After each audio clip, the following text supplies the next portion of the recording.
All right, so this is the spot that in 2025, I'm gonna build a bridge across. This is just a little drainage creek. It's dry most of the year, but it does hold water and move water throughout the rest of the year.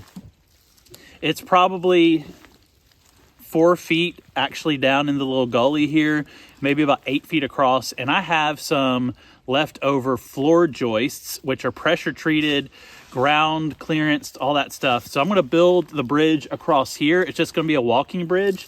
But right over here is where the tree that Maddie and I used to cross last year. So this will at least give me a spot to get to this half acre or so. It's right in the corner of the property. And then we can take the tree at least to get to the other side. So that's on my project list for 2025. And I may actually have enough to fit the four-wheeler across. So we'll see. Another project for 2025 is to put the swing up. So my children got a big kind of trampoline style swing that they can lay down on. There's 2 trees here, one right here and one behind me, and they're about the same thickness. They're about 9 inches or so across in diameter, and they're both going straight up. So I think that would be an easy spot to attach some 2x4s in or 2x8s or something like that and get the swing hung up. I would have to take down one little tree, but we're literally like 30 yards maybe from the cabin site. So that way y'all could just come outside and start swinging. That'd be fun. Mm-hmm. Yeah. So I'm thinking through all of the projects for 2025, and I mentioned painting the cabin. This one is the main project. Yes, absolutely. Okay. Getting that done. Finish that. And I talked about painting the exterior, and Heather came up with a very good point. What else needs to be painted?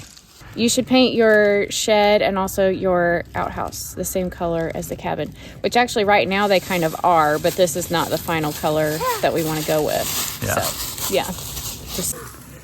She told me that, and I thought, yeah, you're right. If I was going to paint the cabin, I do need to paint the outhouse and the shop as well, make it all cohesive. So I just need to make sure and order extra paint. Yep. So many mistakes with the off-grid workshop. Not so many with the outhouse, but yeah, I got some site cleanup. Oh, also, we need to talk about fire pit on the project list for 2025. Also, good job, Truman. You were 1 inch away and you got it. Also on the project list is the fire pit. So Heather, it could go right here where it's nice and flat and open, or it can go up here. Could it go closer to the picnic table area? Yeah, let's walk over there. Okay. I didn't think about that, but yeah. Out here with our dinner or whatever, and eating dinner out here, and then having the fire right next to it for s'mores and sitting around it and all that. This is probably the flattest piece of property that we own. Now that I'm thinking about it, I never really look over here, but here. This is flat, and then we could have like right where I'm standing, like right yeah. Here. Yeah. That would be really easy to dig. It's flat. It's not at an angle, so water wouldn't run into it. All the water from uphill comes right down here, and it runs away that way. You can see right in front of the four-wheeler, Heather. You see how it's darker? Yeah, it's muddy right there. Yeah, and so you can actually hear the water rippling under the gravel. It's really weird, but that's actually a great idea. Putting it right here, we could eat dinner. We could have our drinks in like s'more stations and stuff at the pergola. This was my first project out here, and I've used it 4 times in the last year since it was built. And it needs to get used more. There's no doubt. And so that would actually really help, Heather, doing that right here. I could bring the smaller Jackery and we could put some lights up on these trees and really make it look pretty. Battery powered lights. Yeah, that's true. Man, they're not going to be on that often, so a battery's probably not going to burn out. Some solar lights, what you're talking about? Oh, well, yeah, those, well, if you think it would get charged. You hear the sheep up there baaing? Yes, I did earlier when I was just sitting here by myself. I was like, am I hearing a goat or a sheep? Yeah, the neighbor has 2 sheep.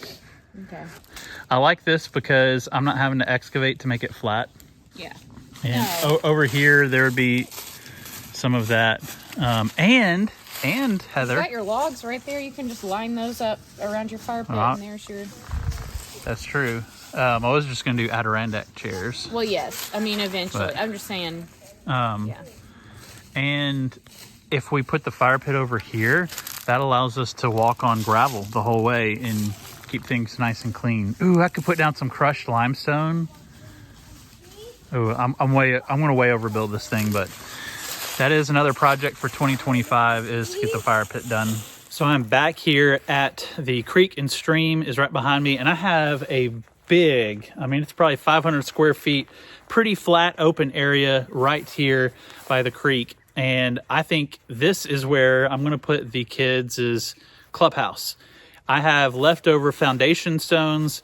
I have leftover treated material, siding, roofing. I have leftover everything. And so the project should cost me nothing anymore except just my time. And so I think this is going to be a great project. Give them a chance to walk down. It's about 150 yards or so down the old logging road here to the bottom, and they can have their own area here to play and the creek to explore and maybe find some arrowheads or some cool relics or stuff down here. It's be a great spot. So that's probably going to be one of my bigger projects for 2025. That is a wrap on today's video. Thanks for watching. I hope you subscribe and follow along the journey throughout all of 2025 here at the Off Grid property. I've got about 20 more state parks that I'm going to visit and review. I've got loads of fireside chats as well that I'm about to shoot and upload a bunch of those. And so I'm really looking forward to 2025. I really pray that the Lord would bless the channel, the messages that I send out, and hopefully there's a community of people that can resonate with getting out in God's creation, exploring it, a simpler life, and some of the things that we talk about on this channel. So God bless you, and look forward to a great 2025 and having you all here for the journey.